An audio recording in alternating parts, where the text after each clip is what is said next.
Hello everyone, my name is Jeff Rolka. Thank you for checking out my video. This is questions from comments 36, one of my favorite sorts of videos to do because it's about your questions and I do so enjoy answering questions. So I find these questions in the comments of various videos, no matter how long ago the video may have been shot, and when I get a nice one, I let the person know, of course. And then I use it here so I can answer questions. I am not going to dilly-dally, so thank you if you've chosen to subscribe. If you haven't yet, I hope that you'll do so now. And let's dive in. It's been a while since I asked some tips from you, and even though I didn't make it on the vid, I hope somehow I will be able to receive some wisdom from you. Basically, I felt stuck for quite a while, pardon me, to the point where I only just sing some songs, hoping it could be a practice to increase or improve somehow. Although I felt like I wasn't improving and I don't know if I should focus on increasing my vocal range first or improve my falsetto. I hope you can help me get out of this slump. Thanks in advance. So a couple points in there. I'm a little concerned about where the actual question is in this comment, but I get a sort of sense that the individual in question here is feeling a little less than inspired. And what they've done is fallen back on singing some songs, presumably enjoying the usage of their voice. This is a good thing. There is no reason not, when you are feeling a little bit in a slump, to go ahead and devote a little bit of time for a period of time to singing some songs that you enjoy, working on the repertoire that you find inspired by, enjoying the fruits of your previous technical practices, labors, if you will. In other words, when you've been working on vocalizations and working on vowel alignment and maybe working on registration event practice, and then singing some repertoire that uses what you have learned thus far and can implement in a song, that is great. There's no reason not to spend a little bit of time doing that. There is another aspect to this too, however, that I would like to bring up. You don't have to feel like doing something in order to do it. In other words, you don't have to wake up in the morning or come to a point in your day where you say, I feel like working on my registration event practice, in order to be able to do that practice. Now, it might smooth the pathway a little bit for you if you genuinely feel like you want to work on that, but it's not required. You can, in fact, do the practice even if you don't feel like doing it. And my suggestion for this person is enjoy the songs, enjoy the fruits of your labors, do that for a little while. And then find a few moments to incorporate some technical practices. Maybe sandwich it in the middle of all your song practice so that maybe it'll feel less cumbersome or you'll be more inspired to get to it. I'm not sure, but work it in there. And then work it in a little bit longer and a little bit longer. Now, this person mentioned working on improving or increasing their vocal range or improving their falsetto. It does depend on how you're using the term falsetto. That term doesn't have a concrete meaning. It changes depending on whom you're speaking with. So those would seem to me to be somewhat synonymous, though falsetto, in my studying of it and my usage of the term, does have the connotation of a specific configuration of the vocal fold. But it would still be at a higher tessitura than, say, thyroarytenoid dominant singing voice, which is the muscular configuration for your chest voice. So chest voice and thyroarytenoid dominant singing voice are synonymous. Let's keep going. Jeff, how do I turn the head voice, where the notes above the passagio, so presumably above the secondo passagio, into mixed voice or full voice? Interestingly enough, the mentioning of consistency of vocal term usage just kind of weaves right into this second question. I don't think I actually planned that out, but I think my subconscious planned it out for me. At any rate, here again we have these terms that different singing instructors through different practices will use differently. Head voice. Head voice on my channel I refer to as cricothyroid dominant singing voice. This is because in order to use your head voice, there are two key ingredients.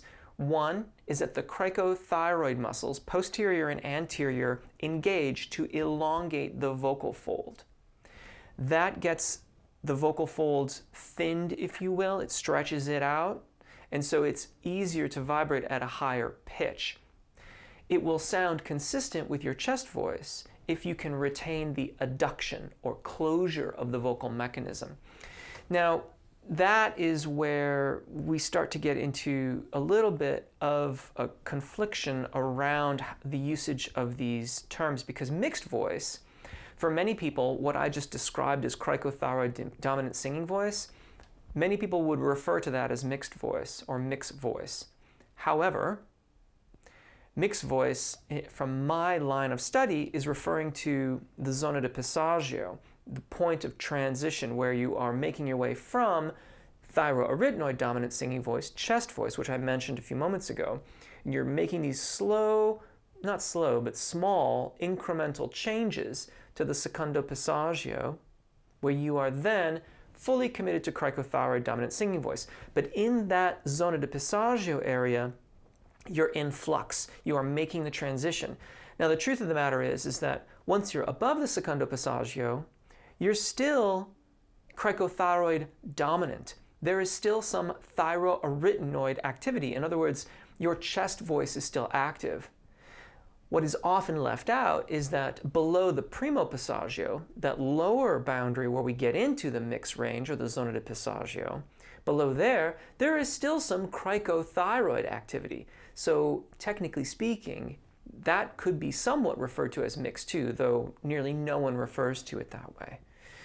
Actually, I can't think of any other person aside from myself who talks about it like that, though it's in textbooks. You can read about it a little bit. Now again, it's de minimis how much cricothyroid activity is there. And I'm specifically talking mostly about baritone and tenor voices here.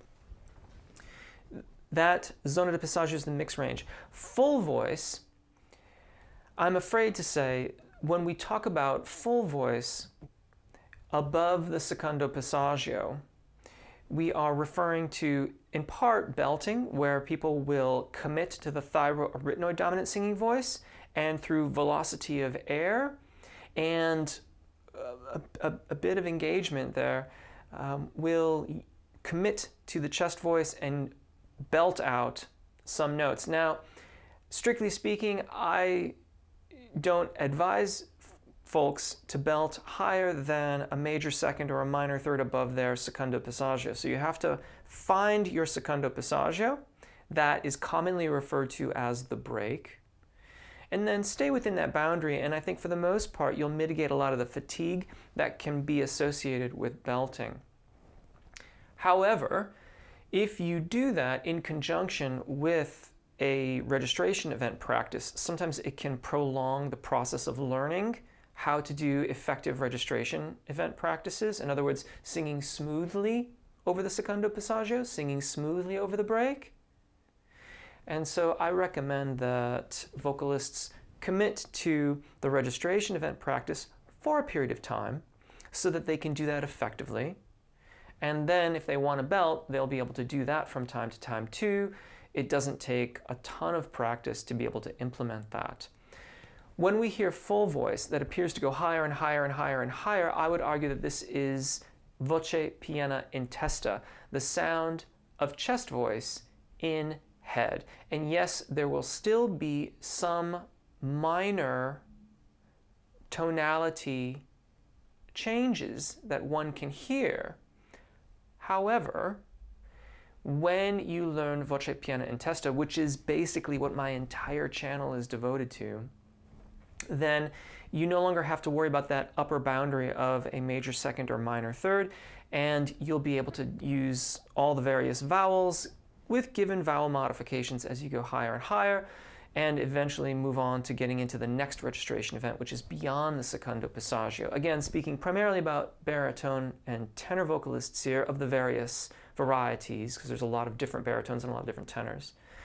Altos, contraltos, mezzos, sopranos, and the various varieties that are contained within those Fox. Though your voices operate ever so slightly differently, though you still have these same registration practices, it's just that in the soprano and mezzo voices, frequently the primo passagio, the lower point of entry into the middle voice registers, is often the more challenging transition, and the secondo passagio can often be sung through without much issue. For alto range, contralto range vocalists, in a lot of ways, you have the most flexible of voices, but you frequently will encounter some challenges around the primo passagio and as well at the secondo passagio. So that can be very challenging, but the benefits of working through those registration events are tremendous. You can have a really, truly awe-inspiring amount of range, and the colors, I think, that the alto range vocalist achieves are just unbelievably beautiful. So, you know, like Spider-Man, right? With great power comes great responsibility, or in this case, the necessity to learn about registration events, I guess. Okay, let's keep going. Thanks so much, Jeff. When you say lift, what is it you are saying to lift? This is referring to my passagio breath management practice. I break it down into 3 parts. I break it down into an expansion practice, which involves expanding laterally the rib cage. I break it into an engagement practice, and that's when I usually say lift.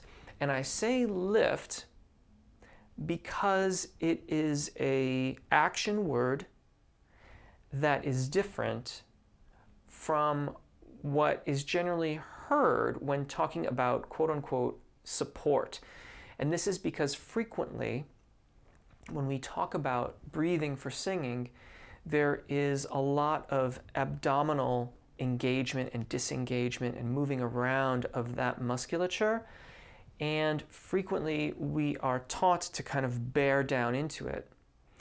The fact of the matter is that in order to get great support for our voices, we have to cultivate this interaction between the lateral stretching of the diaphragm. That's what happens in the expansion stage. So that diaphragm, when we expand our ribcage laterally, the diaphragm gets drawn down into this position where we can interact with it very effectively. And it is the core body muscles, let me say that again, the core body muscles that we are lifting towards the diaphragm in order to interact with it. The diaphragm will typically resist that, and this is what creates the subglottic air pressure that we then use to pass over the vocal folds to get them to vibrate, to sing. So the expansion draws the diaphragm down. The engagement or lifting is the lifting of the musculature. Yes, physically, but also mentally, bringing it towards the diaphragm. I often say that you're going to bring it towards your sternum, and that will interact with the diaphragm and create subglottic air pressure for us to use in our singing. Shameless plug, this is all meticulously gone through in my Breathing for Singing course. Now, there is a couple of passagio videos here on YouTube. Those are totally free. And there is a breathing section to my AAA method. That too is free. But if you want a step-by-step process to work for Breathing for Singing, that also gets you into the RVC, which is my community, my Rolka's vocal community. I couldn't think of a better name. In that community, you can post videos, you can post audio, you can ask questions directly of me, and I can see the audio and video. I can't see the audio, but I can hear the audio and see the video, and when they're together, I can see and hear them. And you can ask questions and get answers from me and things like that. So yeah, if you want a step-by-step method to practice arpeggio breath management, check out my Breathing for Singing course on my website. I'll put a link in the thing here and in the description too. Let's move on. When I listen to Sam Smith, I don't just hear someone who sings very well. I am also aware of how conversational even, the performance is with the humanity blasting through. That should be R. So are there warm-ups that can push a vocalist in an authentic direction in that way? Human and conversational, while maintaining tonal pitch alignment. What we're talking about here is the putting together of good technique with good performance sensibilities. Now, I think that we can break down those performance sensibilities into practical, practiceable elements: phrasing, vowel alignment, management of the consonants so that they do not interrupt the phrases too much, perhaps even being very critical and strategic about how you break a phrase. In other words, where you're taking breaths. And I might add that with arpeggio breath management, this enables you to take breaths so quickly and so silently that they disrupt the phrases less, giving the impression that you have not been breathing at all. That was actually a lot of what Farinelli was doing in performance that was so mistaken for someone who just never took a breath. It was that they were able to breathe so silently and so quickly and keep their breath system topped up adequately that it appeared as if they were never taking a breath.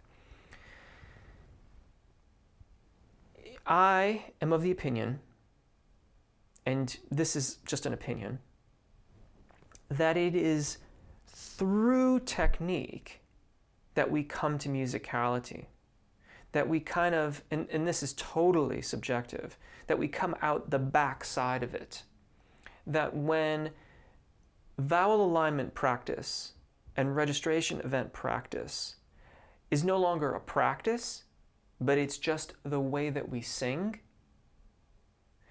that is when we have the freedom to really sing songs the way that we wish to, or the way that the muse speaks to you. So that if you wish to have a phrase that extends for a certain length of time, all of the items that you have been practicing and studying are not, you do not need to necessarily think of them consciously in the execution of the passage, that they become the way that you do it when your artistic disposition says that you wish it to sound a certain way. Now, from the comment, I am given the impression that this person really enjoys listening to Sam Smith. So there is another side to being able to emulate that performance practice in your own performances. And that is to listen extremely carefully to Sam Smith and how he is singing. Listen for where the breaths are. Listen for how he either maintains or chooses to break a phrase. Transcribe his riffs so that you have the language of Sam Smith's vocal palette, so to speak, as part of your understanding of how the song is executed. You might even go so far as to try to sing along so closely with Sam Smith that you more or less map onto the performance, that if you recorded yourself singing with Sam Smith, you would very nearly not be able to hear yourself. And if you can still clearly hear the differences and the phrases aren't exact and the riffs aren't the same, well, then you can keep on doing that. And out of that, you will find that your ear will start to lead you. And by ear, I mean your musical sensibilities, your musical mind will start to lead you down other paths. You'll hear things in your mind that you want to hear in the music. And from that, you will find your own voice through this practice. So you may disagree. That's what the comments are for, and I look forward to seeing your comments in this regard. But to me, we come through the technique once it has become the way that we do our music, that we find the freedom and the flexibility to be the kind of artist that we wish to be. Let's keep going. Great question, by the way. When I finish the warm-up and then start the songs, is it better to wait 10-15 minutes between warm-ups and songs, or start the songs without pause after the warm-up? I ask you this because your technique is wonderful for my voice, but I feel that my voice, once the warm-up is over, remains very little nasal and the larynx in a slightly high position. Nothing problematic. If I wait a few minutes for this effect, then it vanishes. All this is normal, and so I just have to wait a few minutes, or what do you advise me, Jeff? Thank you. Well, for one, if you are finding, you haven't said if you are slightly nasal or have your larynx in a raised position during the warm-up. You say that it's afterwards. If it's during, well, that's not the intention of the vocalizations, and you might have to evaluate how you are working with your vocalization practice. One would best not have a raised larynx during their vocalization practice, nor a sound that is anything but balanced. I would advocate for neutral tone production during your vocalizations. You may include sections of your vocalizations that emulate the style that you will be singing in, but I would still maintain that neutral phonation, balanced vowel alignment, balanced registration event practice in your vocalizations is what is best to practice from day to day to day.